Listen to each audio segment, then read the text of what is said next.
tema que eu queria só fazer uma observação, que, né, perispírito é de uma riqueza e de uma profundidade enorme, os conceitos e todas as questões relacionadas, em graus mais básicos e em graus mais avançados, né?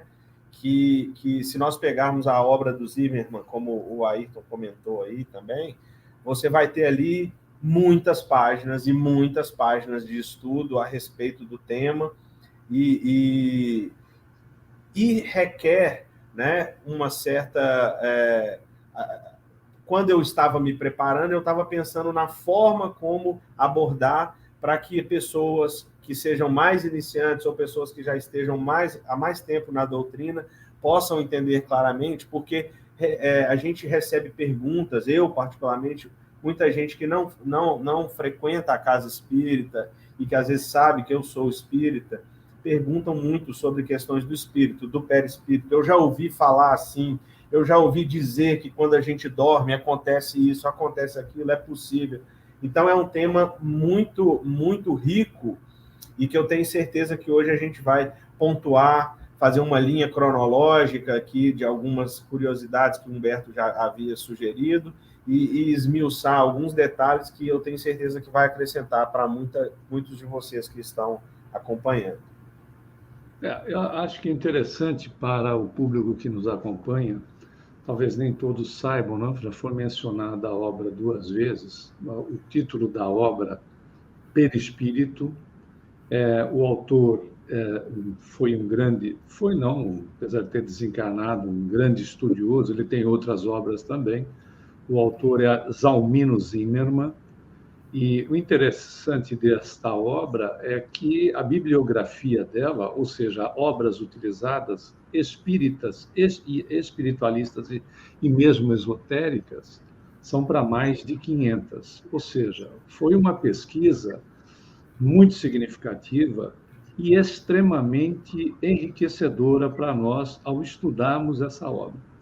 Realmente, o Rafa fez a abordagem, nós demos uma sugestão sobre a questão e ele mencionou o aspecto histórico. Se vocês me permitem, eu gostaria de abrir com algumas informações. Claro que também o Ayrton e o Rafael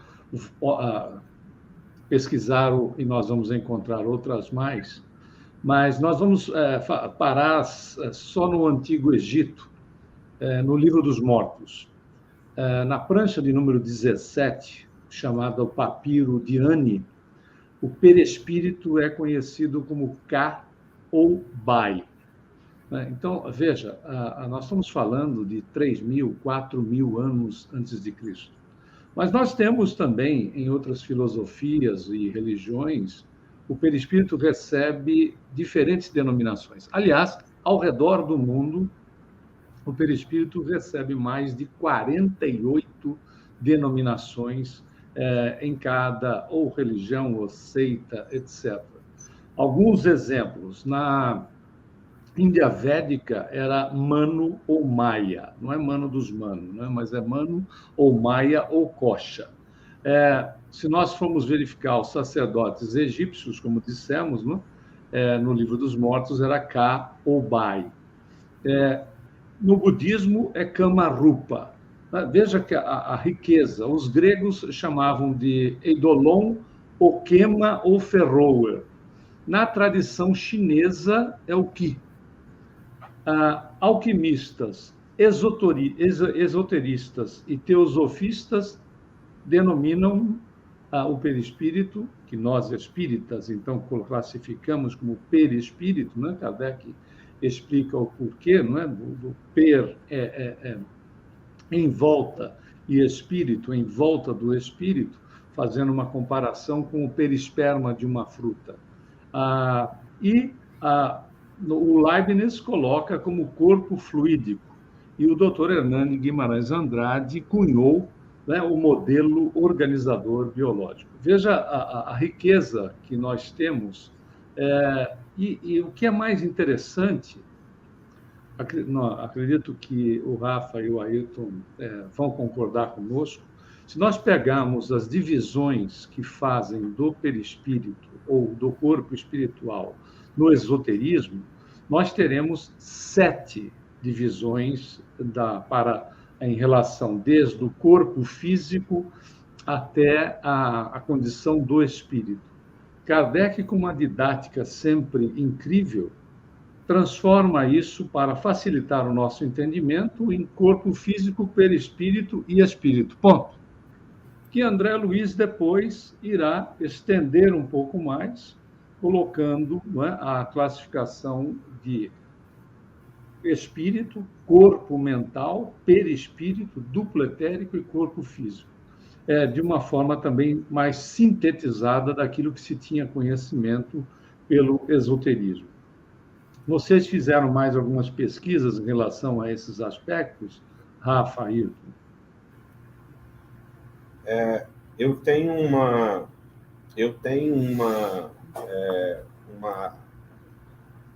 um detalhe prático, só espera aí que eu perdi a janela aqui, só um instante. Eu tenho uma informação para acrescentar, que eu acho que é bem legal, e que eu já usei em outros estudos que eu trouxe aqui.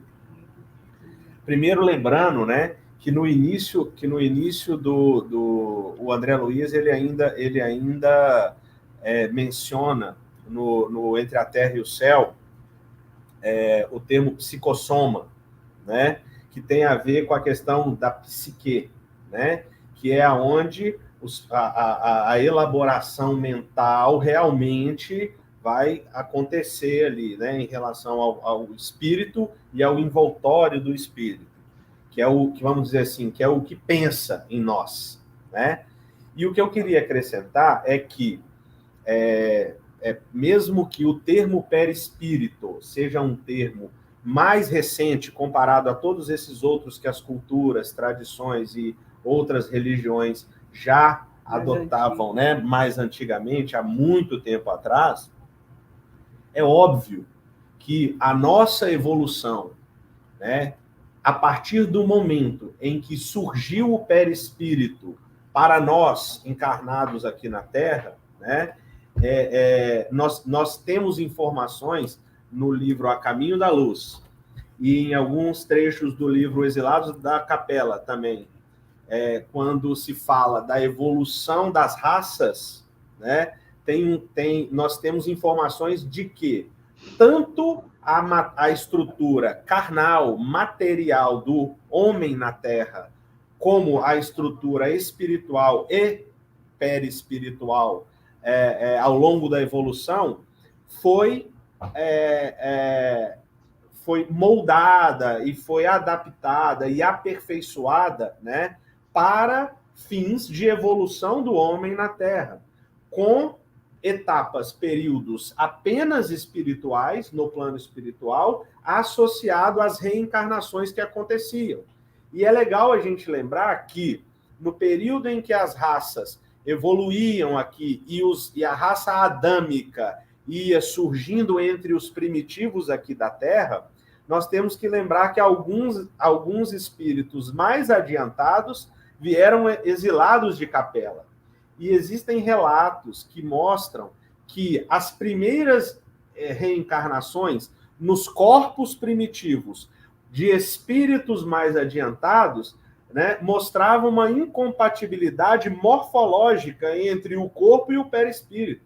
Se você pudesse observar, né, o Edgar Armond fala que a cabeça não ficava meio para fora do corpo, se você conseguisse visualizar, até que a espiritualidade foi trabalhando e tornando 100%, né, compatível a forma do corpo com a forma do perispírito para as encarnações aqui na Terra. É uma informação que eu acho muito, muito interessante também, que tem a ver com essa evolução e com essas facetas variadas aí na cronologia da nossa história aqui na Terra. Dentro da minha linha de pesquisa aqui, eu ainda achei algumas denominações diferentes ainda das que o Humberto citou, né? Na tradução do grego, corpo etéreo. Você vê que interessante, né? Que é o significado daquilo que o Humberto citou, né? Eu tenho aerossoma, né? Pelos neognósticos.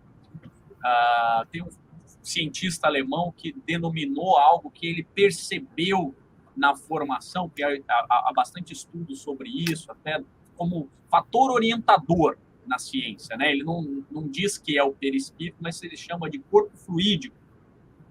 É o Lenz, alemão. E um outro filósofo inglês, o Ralph Cudworth, que chama de mediador plástico, né? Claro, a gente também não pode esquecer que a Igreja Católica chama de alma, né? A gente chama de alma, e que depois Kardec aproveita esse conceito dizendo que a alma é o espírito encarnado, né? E aí, quando a gente visualiza a alma, né, que na realidade, como eles não têm o perispírito, né? Se a gente seria, é o espírito encarnado, mas o espírito encarnado, ele necessita sempre de um perispírito, e aquilo que a gente visualiza, que materializa, que aparece na Bíblia, né, em vários momentos, seja no Velho ou no Novo Testamento, aquilo é a visualização da materialização do perispírito, e não especificamente do espírito. Então, teoricamente, a alma seria o perispírito encarnado. Aquilo que se a gente for pegar grosso modo, né? Mas só para que a gente possa visualizar. E o espírito desencarnado se manifesta e nos aparenta como perispírito, né? Deixa eu ver se eu tenho mais algum. André Luiz em corpo espiritual, e lá no nosso lar ele começa falando isso, depois ele chama de psicossoma, né? Tanto no mecanismo da mediunidade, evolução em dois mundos, ele também fala sobre como psicossoma. Mas o que eu quero, acho que a grande questão, acho que chega nesse ponto não foi Kardec que inventou o perispírito, ele só deu o nome. O perispírito, ele existe. Aliás, eu gosto muito dos gregos, porque mesmo filosoficamente, eles tinham algo chamado mundo das ideias. Platão falava muito do mundo das ideias. Então, tudo surge no mundo das ideias e vem para a nossa realidade, que, se a gente aprofundar, poderia ser o mundo espiritual. E aí casa exatamente com o que o Rafael falou e que André Luiz traz pelas mãos de Chico e Valdo Vieira em Evolução em Dois Mundos, que é o quê? Isso vem do mundo espiritual, ou se queiram, como os gregos, mundo das ideias, inclusive o perispírito, no processo evolutivo, por isso que chama-se esse livro Evolução em Dois Mundos, ou seja, no mundo espiritual e no mundo material, mas, via de regra, de lá para cá. Você atualiza o software e o hardware lá, e depois isso vem atualizado o software e vai atualizando a genética aqui. Claro que a genética também influencia, por isso que mesmo encarnando espíritos que vieram no processo evolutivo para nos ajudar a sair do mundo primitivo, não foi automaticamente que veio um corpo diferente. Então, é por isso que a evolução é em dois mundos, né? O de lá influencia aqui e o daqui, naturalmente, influencia lá, porque nem que seja para limitá-lo, né? Se não for dessa influência. Então, o grande ponto é esse. Kardec, eu acho que aí a gente conclui essa primeira parte introdutória, Kardec não inventou o perispírito. Aliás, Humberto coloca, para facilitar, ele não entrou em muitos detalhes, é por isso que a gente visualiza ali um pouco, algumas questões só, né? No livro dos Espíritos, depois ele fala bem mais no livro dos Médiuns, acho que um pouquinho na Gênese, e depois lá em Obras Póstumas tem algumas citações em relação a isso. Mas Kardec acaba não debulhando esses outros corpos, que sejam 7, sejam 5, sejam, dependendo da situação que a gente vai estudar, e dependendo da linha que a gente vai estudar, né? Para o Espiritismo ainda 5, né, que são revelados para a gente, como o Humberto colocou, 7 na cultura hindu e várias outras culturas que utilizam esse 7 até meio cabalístico, né? esse número 7 é algo muito cabalístico em todo o ciclo, né? Mas o fato é que é importante que a gente tenha, não houve uma invenção disso pelo Espiritismo, o Espiritismo, mais uma vez, veio racionalizar isso, demonstrar isso, né? Como o Espiritismo não inventou espírito, não inventou a comunicabilidade com os mortos, não inventou ele apenas explicou de uma maneira muito racional o que é isso, né? Na realidade, a informação ela existia, mas era em grupos fechados, né? Quando Também. se estudava ou se tinha acesso, era para os chamados iniciados. Interessante que o processo, o Rafa colocou, não é? O Emmanuel, no próprio Caminho da Luz que ele citou, vai mencionar o crescimento do ser em relação à influência daquilo que faz na matéria, quando ele diz não houve um simples descer de árvores, né? Quando você, Ayrton, acabou complementando.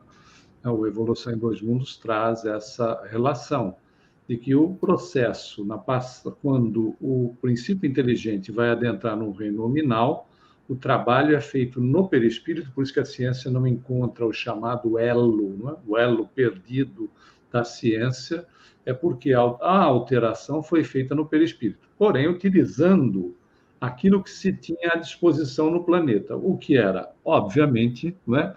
O corpo de um macaco, para selecionar essas criaturas que tiveram esse upgrade no software, que é chamando de perispírito, né? Conforme Kardec define. E é interessante notar que, separando essas criaturas, começa o processo a se diferenciar, em relação que a demanda, à medida que existe mais demanda do espírito, dentro das suas capacidades limitadas lá atrás, e vai se ampliando, a forma perespiritual vai sendo alterada. Claro, há também a inserção, né, dos chamados capelinos, que Emmanuel também aborda, onde houve um adicional de natureza genética, mas, obviamente, claro, porque o perispírito deles estava muito mais em relação àquilo que se encontrava no planeta, mais evoluído.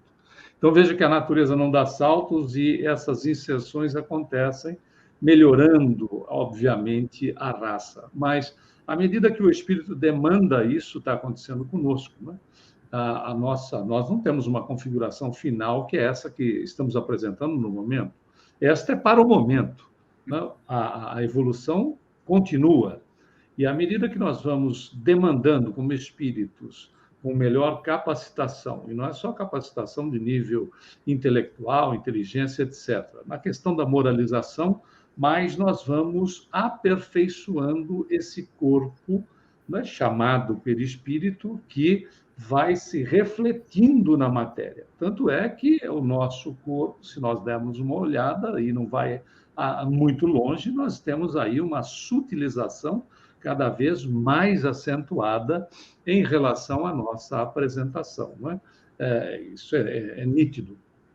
Interessante notar, por isso que o doutor Hernani Guimarães coloca ele como modelo organizador biológico, porque o corpo reflete todos os aspectos que estão nele, inclusive os arquivos que vão sendo colocados à medida que a criatura, né, vá evoluindo, seja, inclusive, vá vincando positiva ou negativamente esse corpo perispirítico.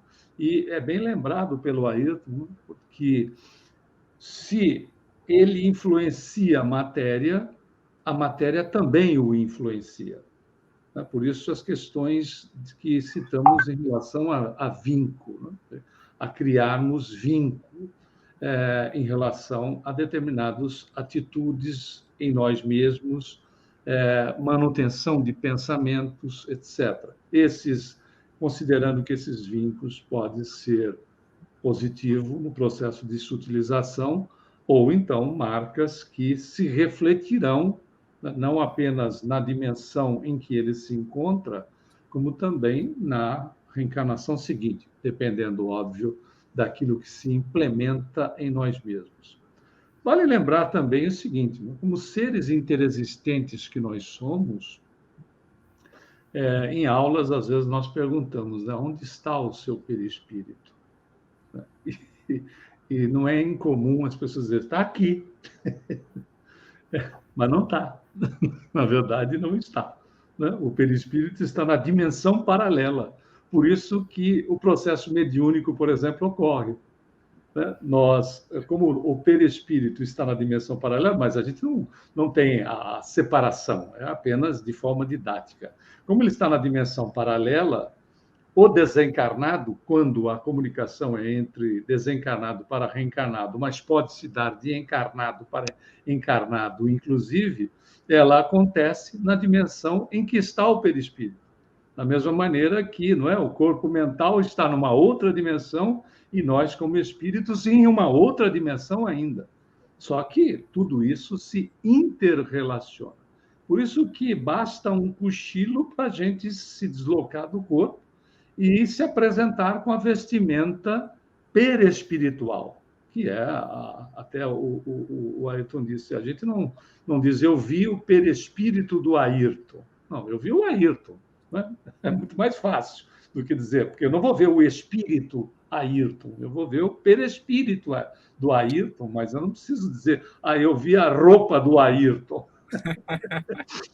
Ou precisa, né? Eu vi o Ayrton. É interessante, e é tão interessante esse aspecto em relação ao perispírito, porque quando nós damos uma analisada na função dele, em relação ao corpo que ele usa, que nós usamos na dimensão que nós encontramos, ele é um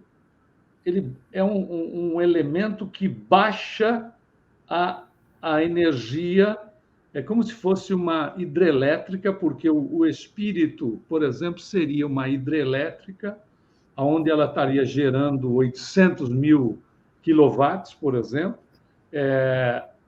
Você tem uma subestação que baixa para 300 mil quilowatts, da subestação vai para um transformador que baixa para 13 mil quilowatts, que chega numa lâmpada de 110, 220. Esse processo na energia é chamado de descenso energético. Olha que coisa fantástica, porque o perispírito atua em relação ao espírito da mesma maneira. O corpo seria a lâmpada, o perispírito faria exatamente o papel do transformador e da subestação para a questão daquilo que é gerado na hidrelétrica. Nós, como espíritos, precisamos desse veículo para podermos fazer a ponte com o corpo físico e, obviamente, nos manifestarmos nesta dimensão. Lembrando, né, que ele, obviamente, é o armazenador de tudo aquilo que é conquista para do ser humano. Ele tem uma função instrumental, né? A função é primordial, serve de instrumento para o espírito, com a sua interação com os mundos espiritual e físico. No físico, é o intermediário entre o espírito e o corpo, e no espiritual é a sua manifestação, a sua apresentação como corpo espiritual que é. Tem uma função individualizadora, que é corpo imperecível do espírito e serve para a sua individualização e identificação. O espírito é único e diferenciado e o perispírito revela a condição que nós estamos refletindo exatamente aquilo que é a criatura. E ele tem ainda uma função organizadora. Na reencarnação, em que o ritmo morfogenético vai obedecendo aos impulsos psicossômicos do ser, os impulsos psicossômicos de crescimento, vai levando à formação de um novo corpo físico que se estrutura rigorosamente de acordo com as características que marcam o corpo espiritual, que é o modelo por excelência. Olha que fantástico. Por isso, quando nós nos remetemos a Jesus, nós vemos o quanto Jesus nos alertava de uma maneira objetiva e simples a condição dos cuidados, porque nós temos que ter conosco mesmos, quando ele diz vigia e ora.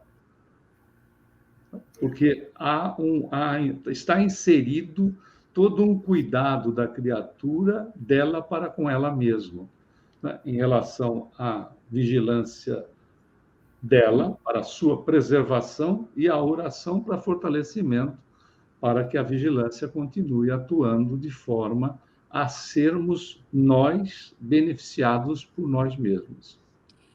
Eu me estendi um pouco mais, mas enfim. Não, mas foi ótimo. Foi ótimo, foi ótimo. E só, mesmo assim, eu queria só ainda no fechamento da definição, que a gente falou várias coisas, até porque tem uma pergunta aqui, parece que a Marisa separou para a Claudinha perguntando, né, que ela ficou confusa com a explicação de que o perispírito é a alma que é citada na religião católica. Eu acho que foi você que comentou, né, Ayrton? Sim. Então vamos lá. Quer responder? A religião católica, ela, que é a que eu mais conheço logo depois do espiritismo, porque estudei em colégio de padre, ela não se refere às questões de espírito, né? Ela, em que pese ela, como o Velho Testamento e o Novo, fale durante muito tempo sobre o Espírito Santo, a manifestação, tem coisas que eles acabam não tocando. Por exemplo, as materializações do Monte Tabor, vamos colocar ali para a gente poder usar como exemplo. Se o Espírito Santo é o único que se aparece, como é que pode Jesus, com os discípulos, encontrar com João Batista, com Deus, que depois se manifesta a Deus, né? E Moisés? Quer dizer, o que é isso, né? Então, eles não entram muito nesse aspecto ali para explicar. Kardec pega e fala, ó, é simples. Eles apareceram em perispírito, com exceção de Deus, que é uma manifestação da voz direta ali, supostamente, aí a gente pode explicar num outro momento. Ponto. Então, a igreja, ela prega o seguinte, existe o Espírito Santo e nós, quando morrermos, vamos continuar essa vida no céu ou no inferno. Mas continuar com o quê? Se a gente deixa o corpo físico aqui, a gente continua com a alma, né?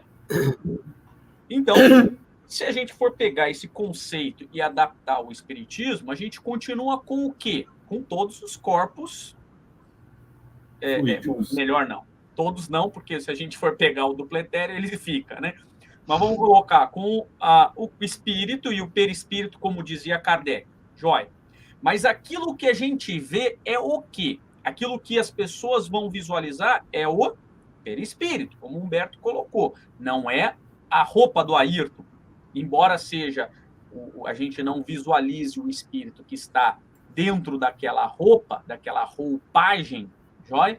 A gente vai visualizar o perispírito, que é o quê? A alma.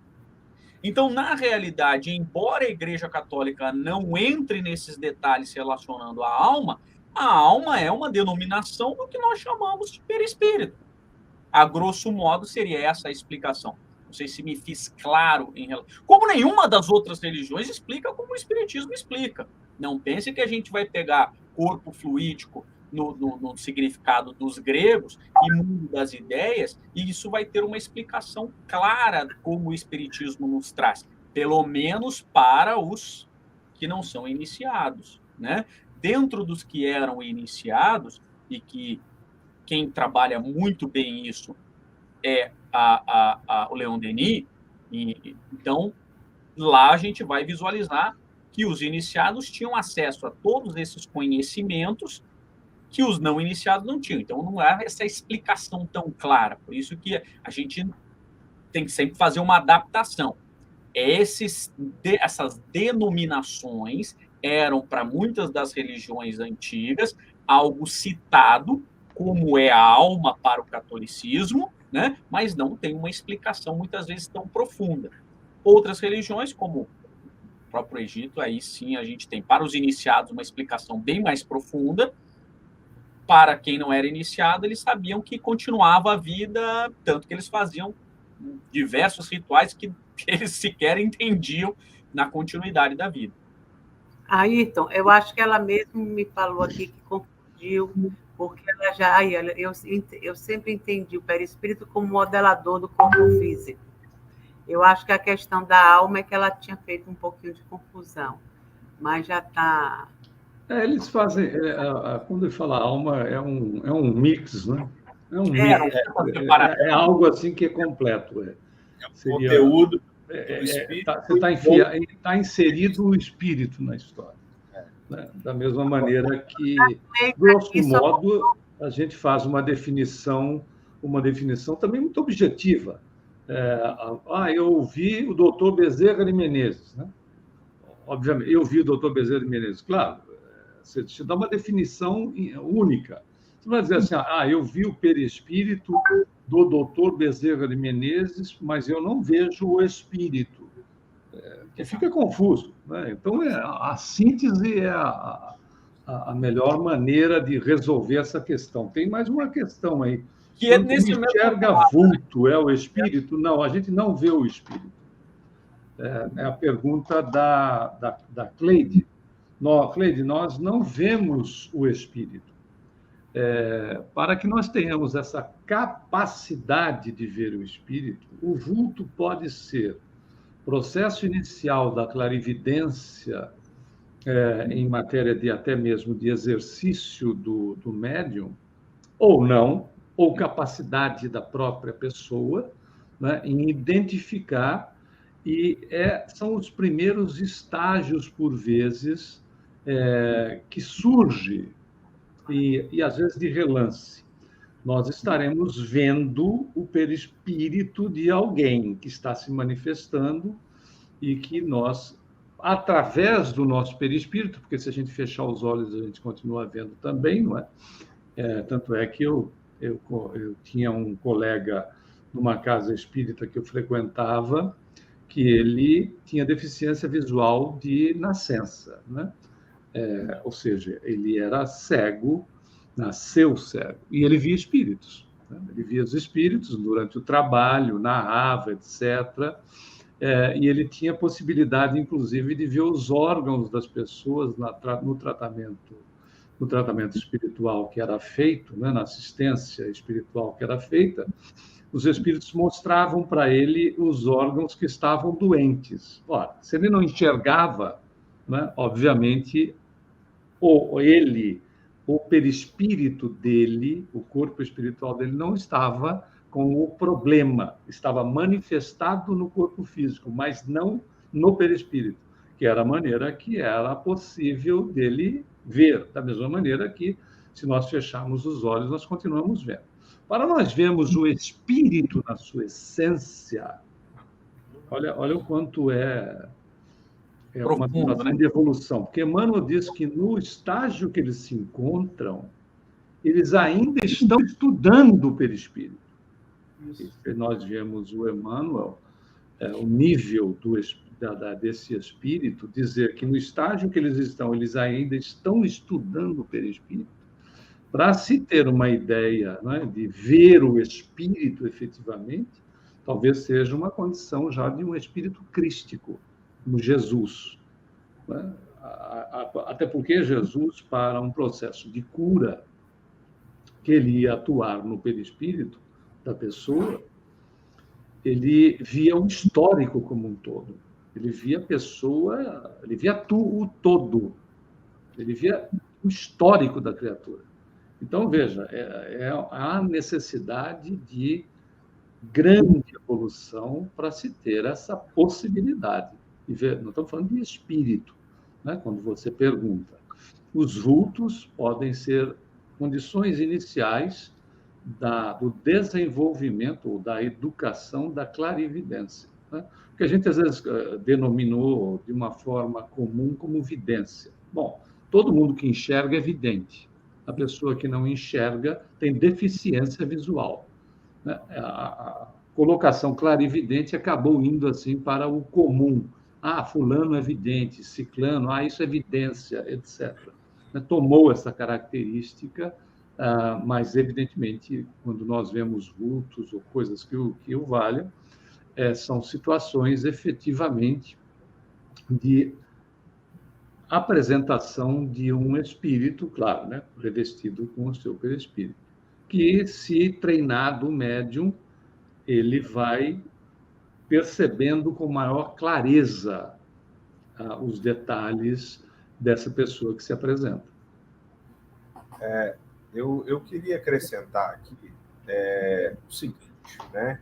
Como pode-se perceber, né? A amplitude da definição ela é considerável, né, para perispírito, né? E de certa forma, ainda muito complexo esmiuçar e esclarecer num nível que fique bom para todas as pessoas baterem o olho e entender. Nós falamos algumas coisas aqui, né? O Ayrton mencionou a questão de Leon Denis, que sempre se refere à questão do corpo fluídico, né? Se nós buscarmos, né, vamos dizer assim, na obra básica essencial de Kardec, que é o Livro dos Espíritos, né, ele vai falar lá, se me permitem ler exatamente o que ele diz, é o seguinte: há no homem 3 coisas: o corpo ou ser material, análogo aos animais e animado pelo princípio vital. Então, nós estamos falando do corpo. A alma ou ser imaterial, o espírito encarnado no corpo, como o Ayrton já mencionou. E, finalmente, ele diz: o laço que une a alma ao corpo, o princípio intermediário entre a matéria e o espírito, né? E, ainda assim, ao se ler isso aqui, existe uma dificuldade de compreensão, principalmente para quem não é espírita, né? Mas eu não queria deixar de mencionar, pessoal, quando eu comecei a ler o livro Perispírito, né, que é uma das referências para nós aqui hoje, logo no início, o Zimmermann, ele faz uma descrição que eu achei assim bem legal e didática, e que o Humberto trouxe a palavra aqui como há pouco tempo agora, falando como seres interexistentes que somos, e aí eu me lembrei, porque logo de cara ele vai dizendo que é natural, é da natureza do homem ao longo da evolução, a interexistência, que enquanto encarnado nos relacionamos com o mundo espiritual, e ao sair do mundo da carne material, nós continuamos nos relacionando também com o mundo físico, né? Então, plano espiritual, estamos junto com os encarnados. E, enquanto encarnados, estamos recebendo influências e nos relacionando de diversas formas, positivas, negativas, mais adequadas ou menos adequadas, dependendo da nossa moral, da nossa intenção, da nossa vibração e assim por diante. Então, ele diz aqui o seguinte: depois que ele fala disso, ele diz: compreende-se, então, que, na verdade, o existir é um interexistir. E para esse interexistir, que marca a nossa realidade, possibilita-nos a providência divina, um valiosíssimo instrumento, espelho da alma e sustentáculo do corpo, como o Humberto mencionou, que é um instrumento organizador do corpo, né? E que tem a ver com a pergunta que a Cláudia fez, onde ela fala que é um modelador do corpo, e vice-versa, né? E aí ele finaliza: o perispírito é, por excelência, o elo interexistencial. Então, é justamente aquilo que possibilita essa experiência carne e mundo espiritual, né? Então, quanto mais nós lermos e buscarmos isso, vai ficando mais claro para nós esse entendimento, né? não é simples. Essas discussões a gente faz aqui dentro, né, de reuniões com trabalhadores de longa data na casa, né, e sempre é inesgotável, né? E só para finalizar esse meu momento, eu queria, como o perispírito é um modelador do corpo e vice-versa, eu coloquei aqui uma perguntinha para a gente refletir, né? Aliás, são duas, né? Que são as seguintes: o que eu tenho agregado ao meu perispírito e o que o meu perispírito tem agregado ao meu corpo nessa existência. Porque nós precisamos lembrar que nós estamos aqui pela providência divina para evoluirmos e para buscarmos aparar as arestas que trazemos ao longo do tempo conosco, né? E se o perispírito é modelador do corpo e vice-versa, tudo aquilo que eu inflijo ao meu corpo pode vincar, né, como nós já falamos aqui, o meu perispírito. E eu espero que a gente tenha bom discernimento para vincar o perispírito com coisas positivas, né? É o que nós estamos buscando, né? Vai lá, então. A minha cabeça aqui está borbulhando, né? E para não fugir muito da minha forma de agir, eu vou começar do princípio. E dessa vez eu vou começar no princípio, era o verbo mesmo. É lá atrás. Eu acho que a gente precisa entender esse ponto que é muito fundamental quando Kardec traz isso, e depois fica muito claro com o André Luiz em Evolução em Dois Mundos, que no início de tudo, Deus, e isso continua, é constante, mas vamos colocar no início de tudo, Deus cria duas coisas: o princípio inteligente e o princípio material. São essas duas coisas muito diferentes. Então, o princípio inteligente é o espírito. O princípio material é tudo que a gente consegue enxergar e coisa que a gente ainda não consegue enxergar, né? Esse elo, o perispírito, ele faz o elo do princípio inteligente com o princípio material.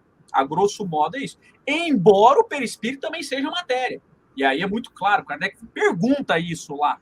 Mas o perispírito é matéria? E aí ele fala assim, mas bem diferente da matéria que você conhece.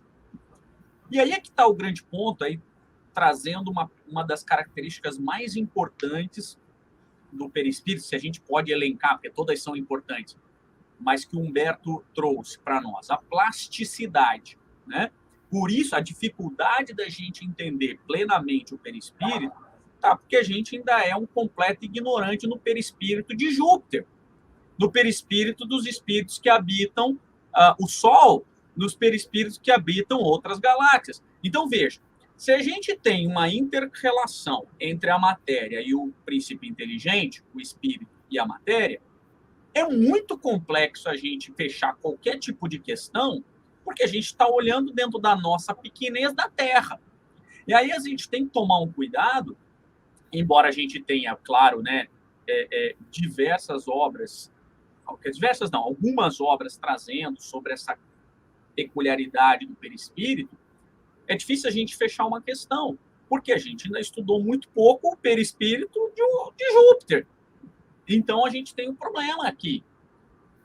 Outro ponto fundamental, o fato é que, e o que traz Kardec, o perispírito, ele vem e se adapta com a característica daquele planeta. Então, os espíritos que vieram de Capela para ajudar na evolução, eles tiveram que se adaptar. Por quê? Porque, sendo espírita, acreditamos no processo evolutivo.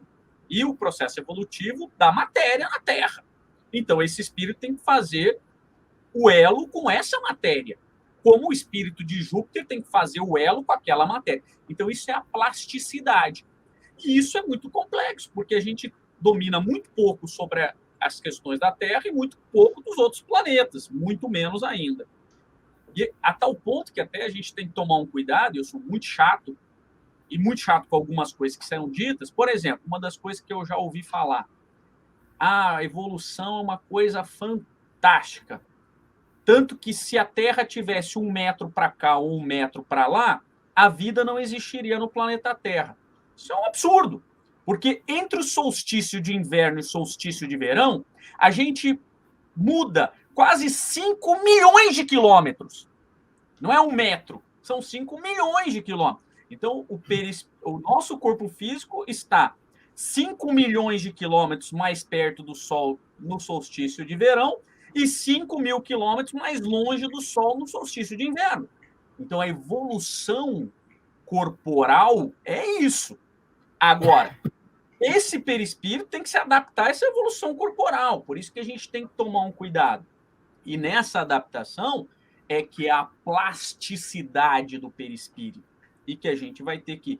E ele vai se tornando muito mais sutil, e aí que o Humberto coloca, dentro dessa plasticidade no processo evolutivo, a tal ponto que, provavelmente, o perispírito de Júpiter deve ser muito mais sutil do que quase o nosso espírito no mundo primitivo, que nós somos quase primitivo, né? A gente pensa que a gente é muita coisa, mas se a gente botar dentro dos 4,5 bilhões de anos da evolução do planeta Terra, tá? Se fosse 24 horas, o homem teria surgido no último minuto do dia primeiro. Quer dizer, a gente tem muitos dias para evoluir ainda, né?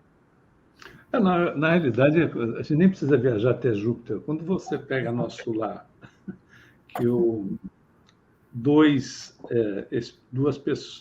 reencarnados se desdobram no processo do sono e são cidadãos do nosso lar, porém eles têm um nível evolutivo maior, então, na condição evolutiva deles, em matéria de questões moral, não de moral de usos e costumes, mas de moral do Evangelho do Cristo, eles apresentam uma irradiação, eles irradiam uma luz mais intensa. Quando André Luiz vê esses dois, ele leva um tremendo susto, achando que eram dois fantasmas. Veja, o André Luiz já estava desencarnado. Para ele ver os dois, ele acreditou que estivesse vendo fantasma, quando, na verdade, eram dois reencarnados, com uma capacidade evolutiva maior, e a sua irradiação de luz confundia o próprio André Luiz, que era um cidadão desencarnado. Veja as diferenças que existem em relação à própria condição da dimensão onde espíritos vivam. É interessante notar, por exemplo, o caso do Ricardo, marido de Dona Laura. Ele está reencarnado e a condição dele é um bebê no corpo físico. No entanto, ele tem uma capacidade evolutiva tal que, ao se desdobrar do corpo, enquanto bebê, ele tem as manifestações cerceadas pela situação do corpo em si, pela limitação que o corpo oferece. No entanto, quando ele dorme, ele se desdobra e, como ele tem evolução suficiente, ele possui o que se chama, André Luiz classifica como autogoverno da forma.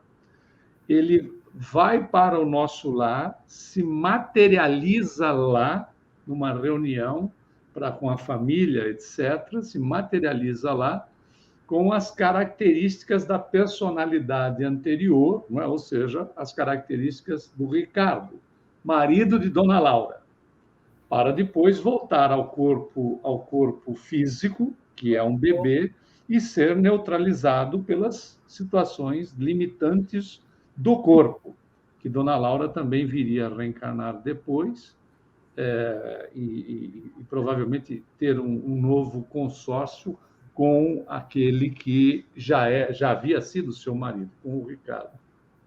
Então, é extremamente interessante o processo como um todo. Quer dizer, mais interessante ainda é nós vermos o próprio Cristo mostrando isso, né? Quando ele se apresenta, depois do desencarne, ele se apresenta revestindo o perispírito dele de ectoplasma da natureza, porque ele não ia levar médiuns a tiracolo, não precisava disso, né? A ectoplasma você tem na natureza. Essa é uma das teorias a respeito dos chamados UFOs, né? que eles podem utilizar de ectoplasmia, isso é uma das teorias. Uma outra é mudança de dimensão mesmo e ponto. Mas o fato é, ele mostra isso com clareza, né? Tanto é que naquela reunião dos apóstolos, a portas e janelas fechadas, ele surge no meio.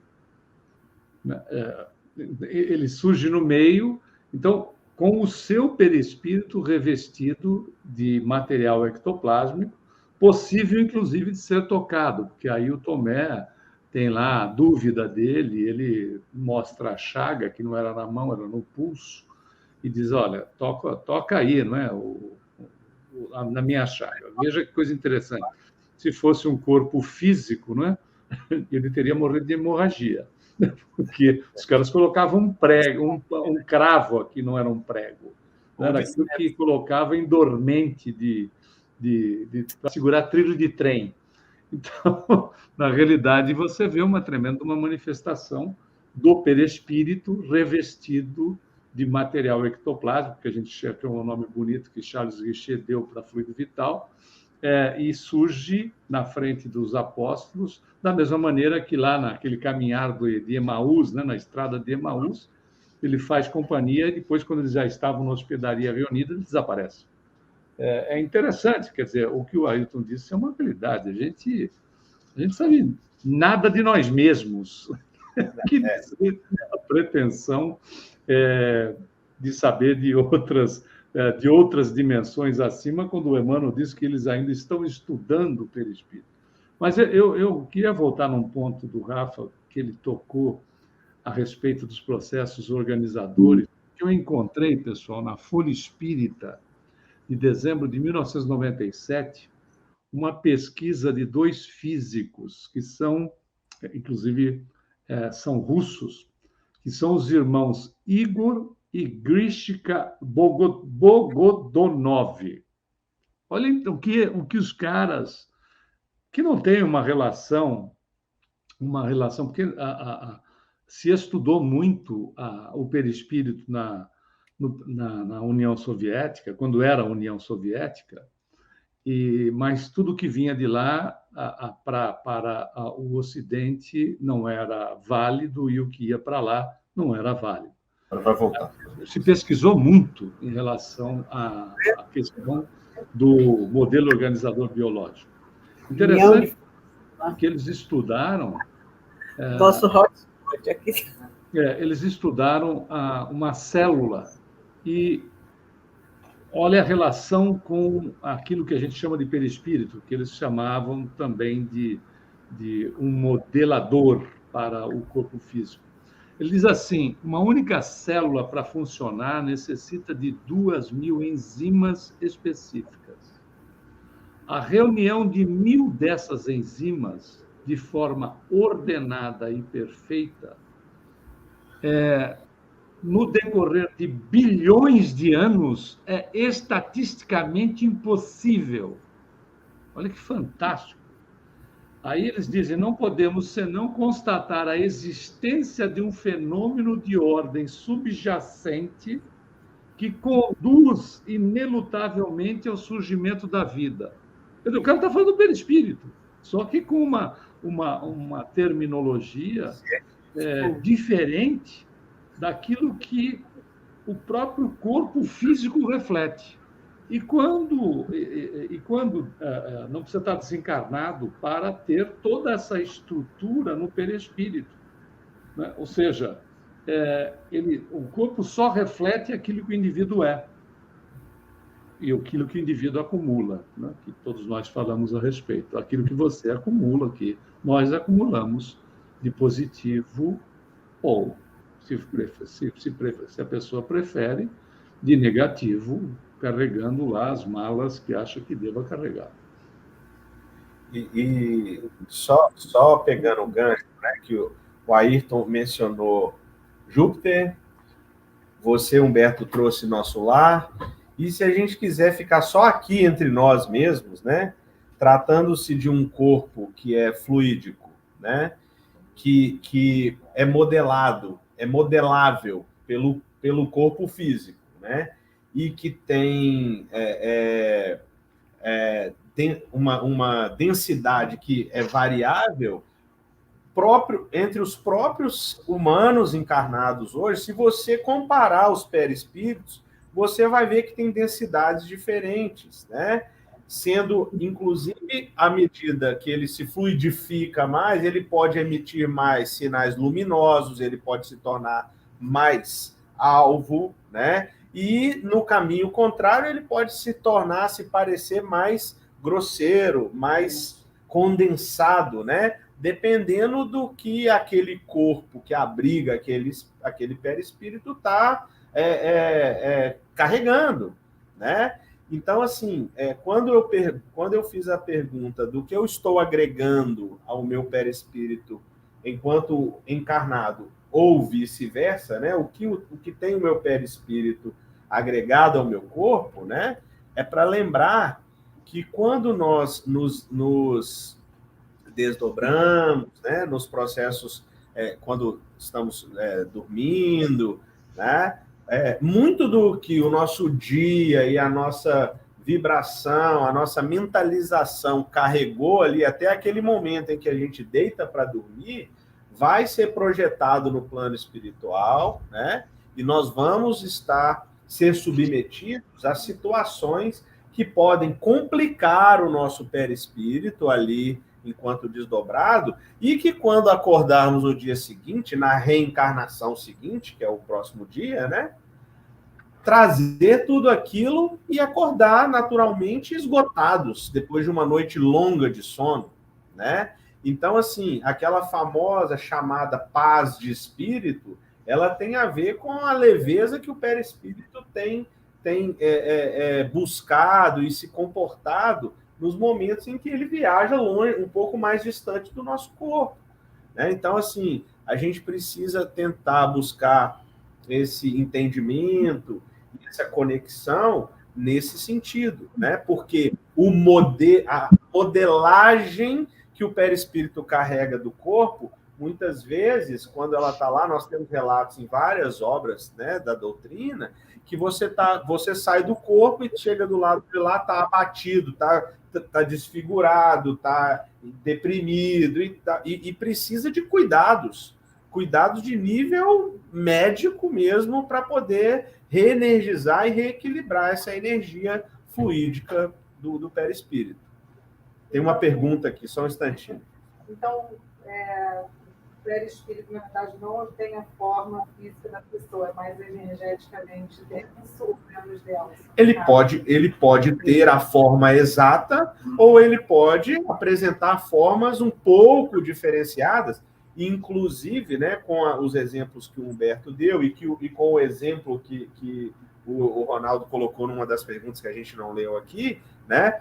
Você pode ser levado no plano espiritual e a visualizar formas perispiríticas que você utilizou em outras encarnações, né? A título de instrução, a título de esclarecimento, para curar, às vezes, feridas nessa presente encarnação.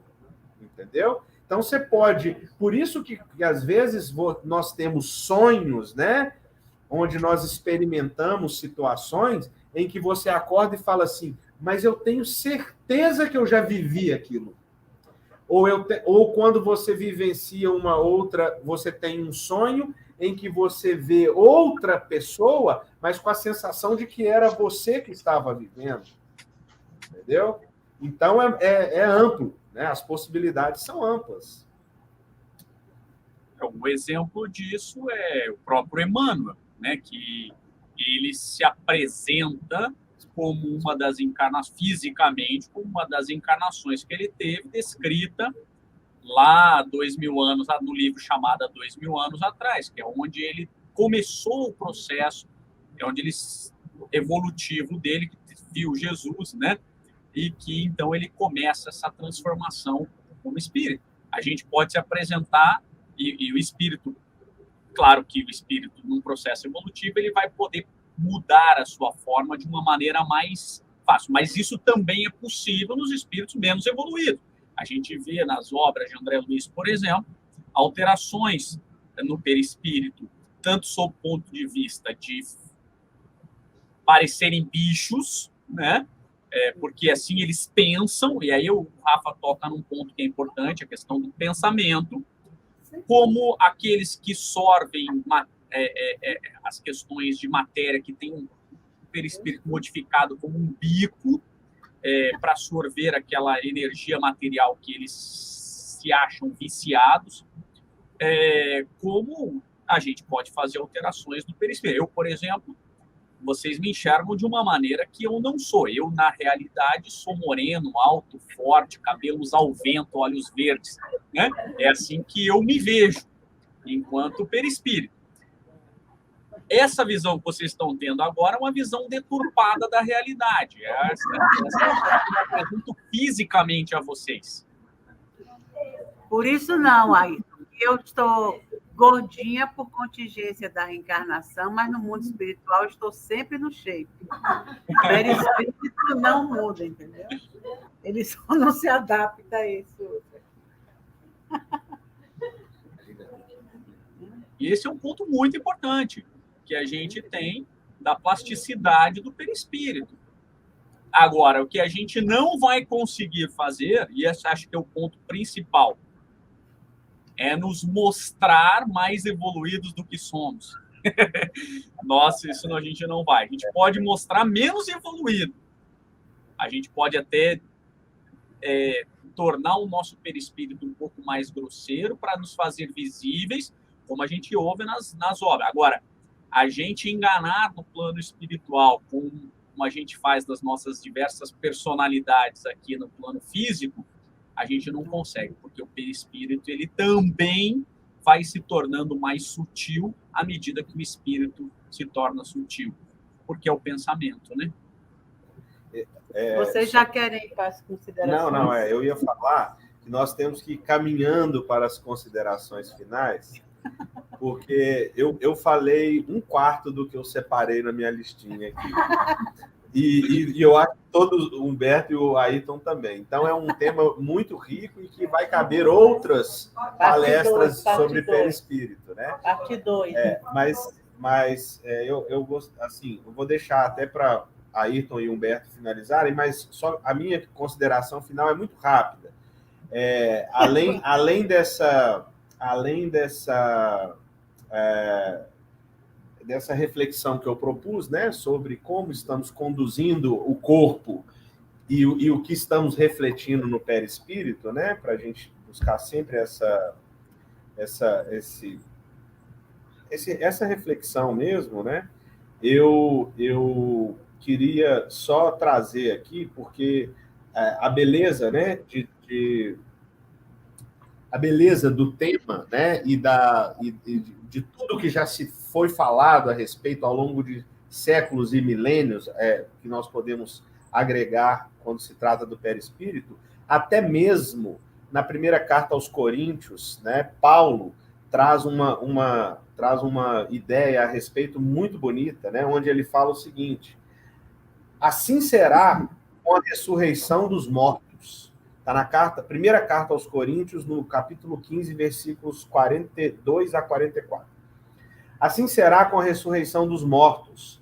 O corpo que é semeado é perecível e ressuscita imperecível. Se há corpo natural, há também corpo espiritual. É semeado em desonra e ressuscita em glória.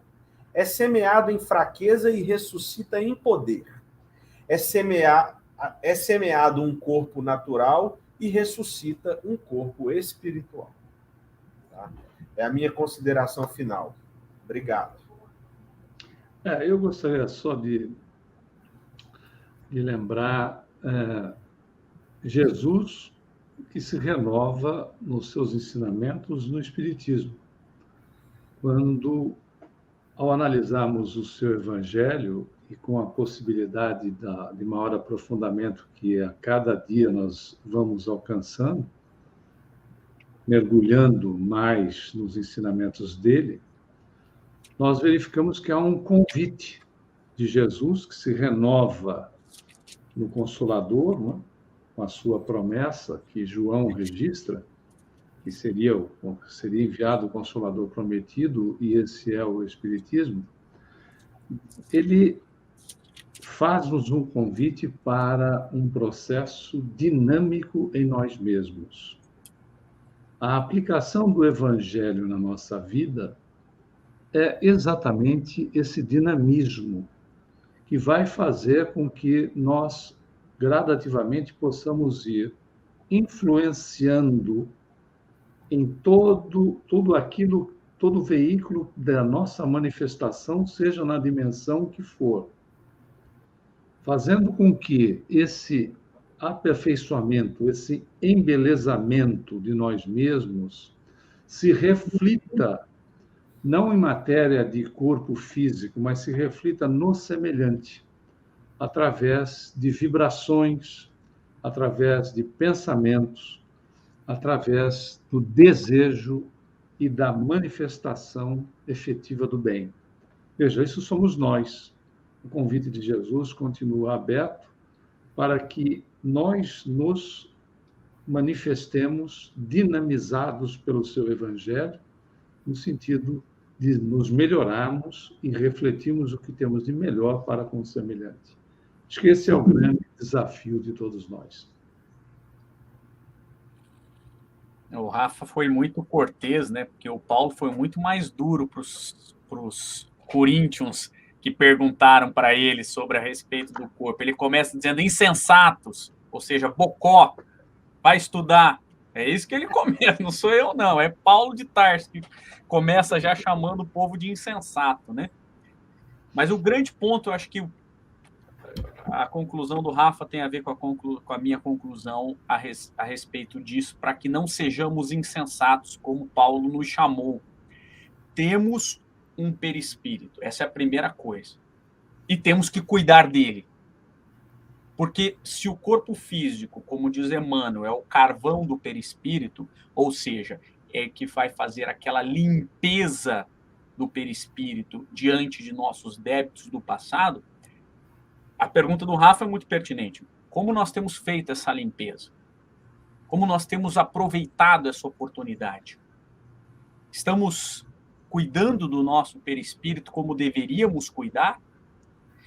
Então, esse é o ponto. Eu acho que mais do que a gente esmiuçar o conteúdo, que uma hora seria insensato para falar sobre perispírito, é a gente pensar o seguinte: temos que aproveitar o momento que aqui estamos para evoluir o nosso espírito através do perispírito, procedendo às curas necessárias, passando pelas doenças que temos que passar de maneira digna e, sobretudo, não maculando mais ainda com os vícios. Então, esse acho que é o grande ponto em relação ao perispírito. Bom, queridos, muito bom, né? Depois teremos parte 2, parte 3, porque tem temas assim espíritas, né? Que não tem jeito, são estudos para toda uma encarnação. E é muito bom quando vocês se reúnem assim para trazer um tema. Hoje até uma pessoa me perguntou assim, mas não era melhor um estudo? Eu disse, mas estudo é tudo, é 1 hora, 1 hora e meia, 2 horas, 5 horas, vai ser a vida toda. O que a gente puder ouvir a respeito, né, nós mesmos, né, quanto espíritos encarnados, sempre vale a pena. Né? Vai levar tempo para marcar, mas a gente vai ouvindo e 1 hora dessa marca. Né? Então, os meninos, generosamente, assim, 1 vez por mês, eles estarão aqui, assim, trazendo para nós sempre um tema maravilhoso. Né? Já temos contratos assinados assim, por muitas vidas. E sempre assim, temas interessantes. Né? Então, agradeço muito a vocês.